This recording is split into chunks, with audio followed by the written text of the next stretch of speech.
manje akekho umuntu eSouth Africa okuzophinde kutholakala ukuthi ubulawe iforeign. Umphefumulo womuntu oyedwa wala eSouth Africa ebulawe iforeign sizoyithatha serious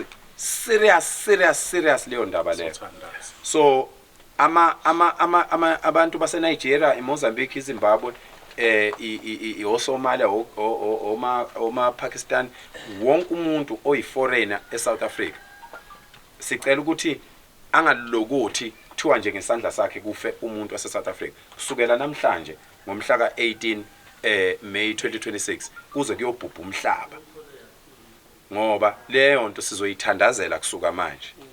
Sizokhuleka ukuthi make kwakhona nje umuntu wokufika obulala umuntu wakithi, into esizoyenza sovele sibuke phezulu ezulwini sitshele uNkulunkulu yabo isangenzeka noma yini ke singaxoxa. Sicela ukuthi nje kungabibikho umuntu okufika ever again okuthiwa nje kubikwa ngisho indabeni ukuthi ubulela umuntu okufika wala eSouth Africa.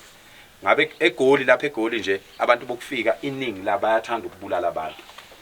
Sicela ukuthi kuphele lokho kungabe kusenzeka.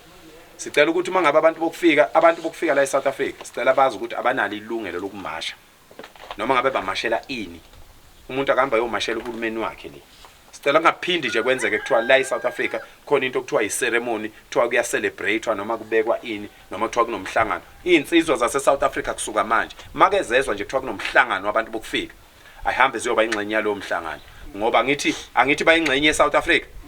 Insizwa zase South Africa zonke insizwa uma nje kuke kwenzeka kwathiwa kukhona umhlangano wabantu bokufika okhona niuzwa kuthiwa useGoli noma useCape Town noma ukuphi, angithi bathi banelungelo lokuba la sinelungelo lokuhlala nabe emhlanganweni. Insizwa ayisuke-ke ihambe ziyohlala kusukela namhlanje. Umhlangano nje okuthiwa bayawubiza, hambani nifike ningene nihlale phansi nilalele ukuthi bathini. Akukho madoda angasuka emazweni abo azobamba umhlangano lapha singazi ukuthi axoxa ngani. Noma ngabe balibhukhile lelo holo noma ngabe kungenwa ngamathikithi, ithikithi lakho lokuthi uyindoda ungala eSouth Africa uzongena ngalo ke kulo mhlangano. Hlathi kanini? Hawu bekusezindaba engaka bafowethu ilana la kubona nazi ivalo naye indlu ngale. Oyisibalo lesi special.